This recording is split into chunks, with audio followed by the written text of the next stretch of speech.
오늘은 이 본문을 보니까 한 사람의 서기관이 나와서 예수님한테 질문해요. 크고 첫째 되는 계명이 무엇입니까? 그러면서 예수님이 답변해 주는 내용이죠. 첫째는 하나님, 이제 수식어가 많이 붙는다는 건 여러 차례 얘기했어요. 하나님 사랑하라 이 말에 마음 다하고 뜻을 다하고 성품 다하고 목숨 다하고 다른 곳에 힘을 다하고 이렇게 뭐든지 다 해서 하나님 사랑해라. 그리고 이웃은 기준이 뭐예요? 네 몸같이 사랑해라. 이렇게 이게 이제 성경에서 율법을 압축시켜 요약하면 이 얘기라는 거예요. 하나님 사랑하고 이웃을 내 몸처럼 사랑해라. 이건요 율법에만 나온 게 아니라 처음 창조될 때 에덴 동산에서 하나님의 그 에덴 동산의 기초를 그렇게 만들어 두신 거예요. 창세기 2장에 에덴 동산에 하나님이 아담한테 선악과 먹지 말라고 얘기하시잖아요. 딴 거 다 마음대로 해도 되는데 선악을 알게 하는 나무의 열매는 먹지 마라. 그 말은 무슨 말이에요? 선과 악은 네가 결정하는 게 아니라 나 하나님이 결정하고 나 하나님이 표준이다. 이 얘기예요. 그거를 시인하고 하나님의 주권을 인정하고 하나님의 명령을 순종하겠다는 게 인간의 본분이고, 그거를 야 하나님이고 뭐고 제껴버려. 그리고 네가 마음대로 결정해서 네 뜻대로 살아. 이렇게 유혹한 게 마귀입니다. 그래서 타락은 거기서부터 일어난 거예요. 마음을 다하고 뜻을 다하고 성품을 다하고 힘을 다해서 하나님의 주인 되심을 인정하라는 그 명령을 어긴 건데, 그 에덴 동산에 하나님이 이웃을 창조하셨잖아요. 그 이웃을 저 딴 데 가고 흙을 다시 퍼갖고 창조하셨어요? 아담의 이웃을 어디서 창조하셨어요? 아담의 몸에서 성분을 재료를 취하셔갖고 갈비뼈를 취하시고 그 뼈를 살로 채워 놓으시고 아담의 그 몸에서 나온 재료를 가지고 여자를 만드셨다고요. 그래서 이웃은 원래 하나님의 창조하신 원리가 내 몸이었어. 내 몸. 그래서 하나 되는 원리. 그게 하나님 자신이 그런 분이에요. 성부 하나님이 자기 안에 성자, 성령이 늘 함께 거하시고 영원토록 서로 상호 침투하시고 상호 내주하시고 상호 순환하시고, 우리 개념으로는 성부, 성자, 성령 이렇게 따로따로 불렀으면 세 분이잖아요. 근데 세 분이라고 말할 수 없을 정도로 완전히 동일하시고 동등하시고 한 마음이신 분. 그게 성령을 통해 자기를 계시하신 신비로운 삼위일체 하나님인데, 그 삼위일체적 일치를 우리가 아는 수준에서 표현해 주신 게 남자와 여자를 한 몸으로 묶으시고 거기서 생명이 또 태어나고 또 태어나고 또 태어나고 해서 수많은 수십억 인류가 그 속에서 나왔을지라도 여전히 인류는 한 몸이라는 거예요. 그게 하나님의 원리라고. 이웃은 원래부터 내 몸이 내 몸과 같이. 근데 죄가 들어와서 그게 다 갈갈이 찢어집니다. 미워하고 분노하고 자기 목적, 자기 수단에 의해서 남을 이용하고 사기치고 죽이고, 이게 죄입니다. 하나님을 향한 사랑도 깨졌고 사람을 향한 사랑도 깨진 거. 우리 비극이라 그랬죠. 그래서 아침에 이제 그런 비극에서 예수님을 통한 구원과 회복, 그거를 받아들이는 사람이 진정한 보배를 만난 사람이다. 가장 복받은 사람이다. 이런 얘기를 했고, 오늘 이 본문에서는 이제 무슨 얘기를 다루는 거냐면, 사랑이 이론으로 빠삭하게 한다고 되는 것이냐 하는 것이에요. 여기서 보니까 서기관 하나가, 율법사 하나가 예수님한테 율법의 핵심이 뭡니까 하고 질문했더니 예수님이 선하게 답변을 해주십니다. 첫째는 하나님 사랑하는 것이고 둘째는 이웃을 네 몸처럼 사랑하는 것이다. 그랬더니 서기관이 그 말을 듣고 기뻤어요. 아, 이 나사렛 사람 이 예수가 정말로 성경의 핵심을 아는구나 하고 인정이 됐어. 그래가지고 자기도 뭐라 하냐, 옳소이다. 에? 하나님은 한 분이시고 다른 이가 없다 하신 말씀이 참입니다. 또 마음을 다하고 지혜와 힘을 다해서 하나님을 사랑하는 것과 이웃을 자신과 같이 사랑하는 것이 전체로 드리는 제물보다도 더 나은 것입니다 하고 예수님이 설명해 주신 말과 또 다른 구약 성경의 한 부분을 자기도 알고 있다는 내용을 가지고서 대답을 한 번 더 보충한 거예요. 선생님 말씀이 옳습니다 하고 자기가 아는 성경을 댔어요. 근데 예수님이 그 율법사를 보고 야, 너 바리새인이지. 너 바리새인 집단 중에 한 명이지. 이러지 않으셨어요. 뭐라 그러냐면 네가 하나님 나라에서 멀지 않도다. 말씀의 핵심을 이해하고 있다면 하나님 나라에서 네가 먼 사람이 아니다. 근데 네가 하나님 나라의 아브라함의 후손이다. 이렇게 얘기 안 했어요. 이 사람은 그 바리새인 집단에 나와서 자기가 정확하게 알고 있는 그 지식의 믿음을 삶에서 고백으로, 삶의 행동의 고백으로 나타낼 수 있어야 천국 시민이라는 거예요. 그래서 네가 지식으로 일단 알고 있으니까 하나님 나라에서 멀지 않도다. 이렇게 얘기하신 거예요. 이 사람은 지식 정리한 그 내용을 어떻게 해야 돼요? 진짜 믿음의 고백들 하나님 사랑하고 이웃을 사랑하는 쪽으로 노력해야죠. 그러면 어떤 한계에 부딪힌다고요? 이 율법사가 이론은 좀 빠삭해요. 근데 실제로 하나님을 정말 모든 걸 다해서 하나님 사랑하고 이웃을 내 몸처럼 사랑하려고 결심하고 실천을 해볼 때 어떤 한계에 부딪히냐고. 아, 내 안에는 하나님께 대한 무관심과 이웃에게 대한 미움이 가득하구나. 그걸 발견하게 된다고요.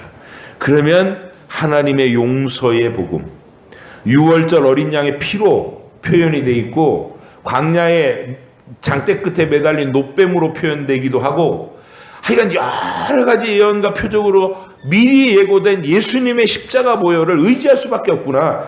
진리에 도달하게 된다 그 말이에요. 해보려고 노력해봐야 해야 자기가 얼마나 무능력한가, 사랑하는 일에서 무능력한가 깨닫게 된다는 얘기죠. 비슷한 맥락이 누가복음 10장에서도 나와요. 근데 누가복음 10장에서도 비슷한 그 질문이 일어났고 대답이 일어났는데 거기서는 좀 약간 인물이 다른 것 같아요. 한번 누가복음 10장으로 가봅니다.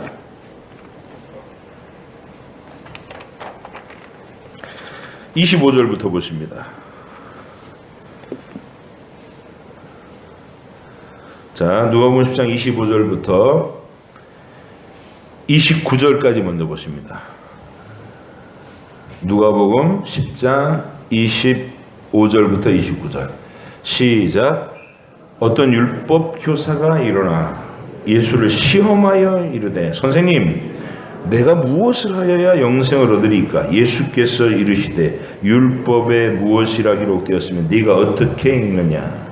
대답하여 이르되 내 마음을 다하며 목숨을 다하며 힘을 다하며 뜻을 다하여 주 너의 하나님을 사랑하고 또한 내 이웃을 내 자신같이 사랑하라 하였나이다. 예수께서 이르시되 네 대답이 옳도다. 이를 행하라.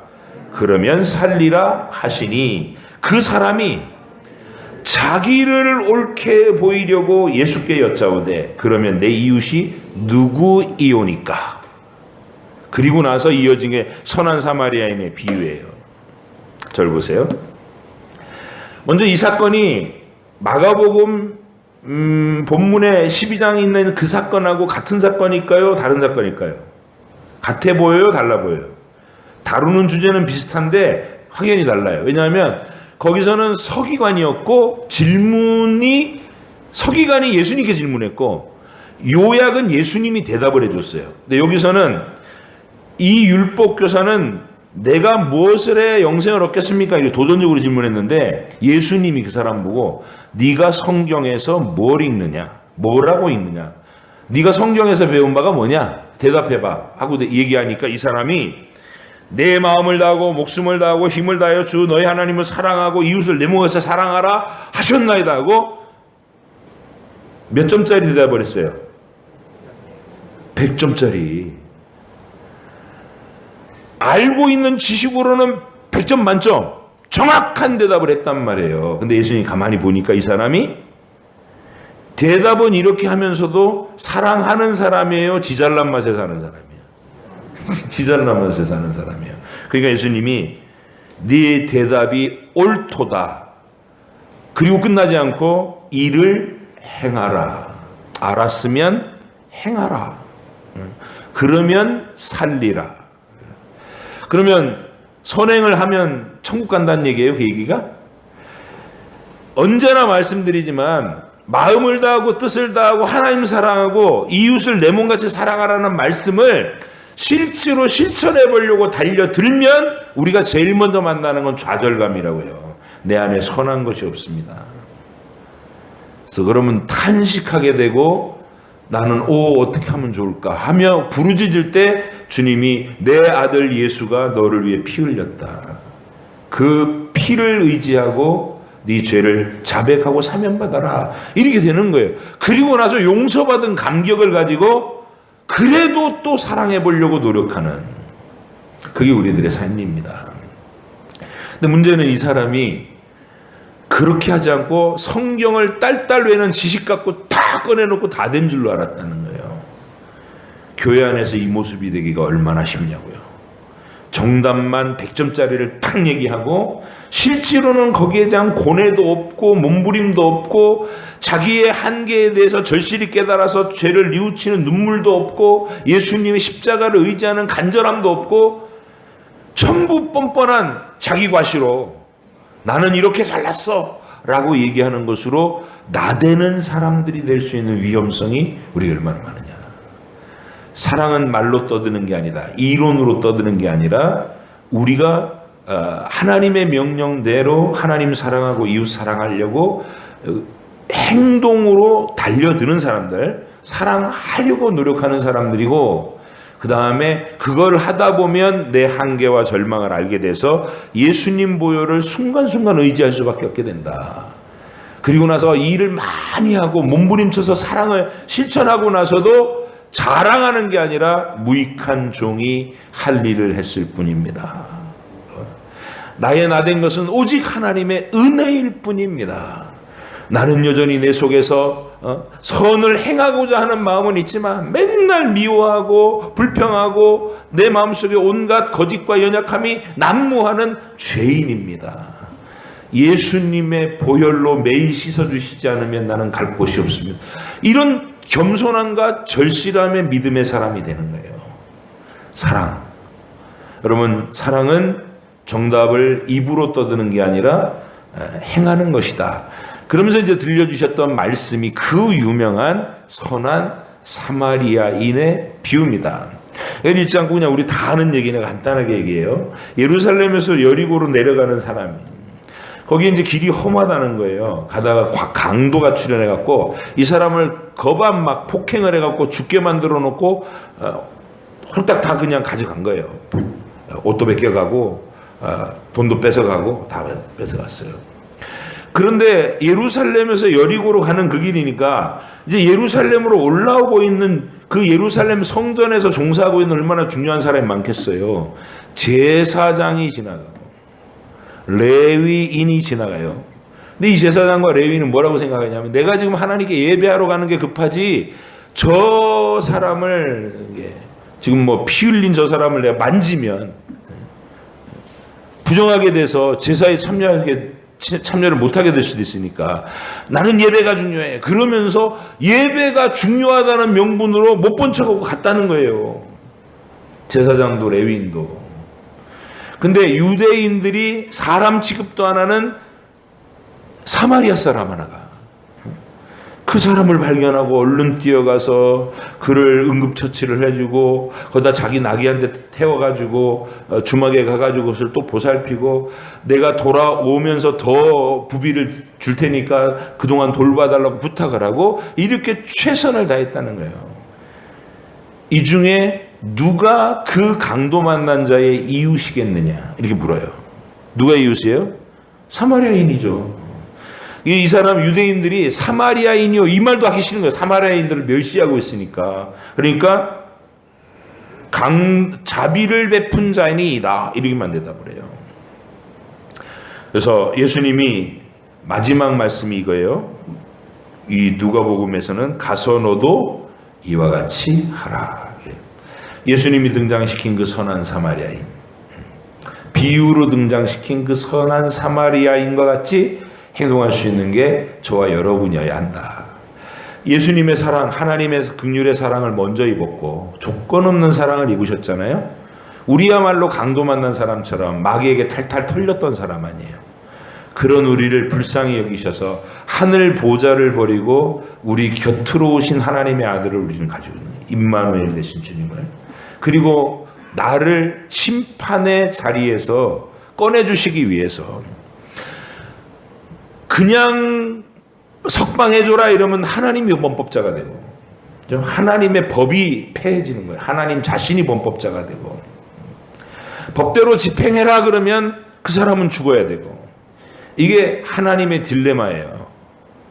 그래서 하나님 아버지는 그 딜레마를 자신과 동등한 아들에게 맡기시는 거예요. 네가 감당해라.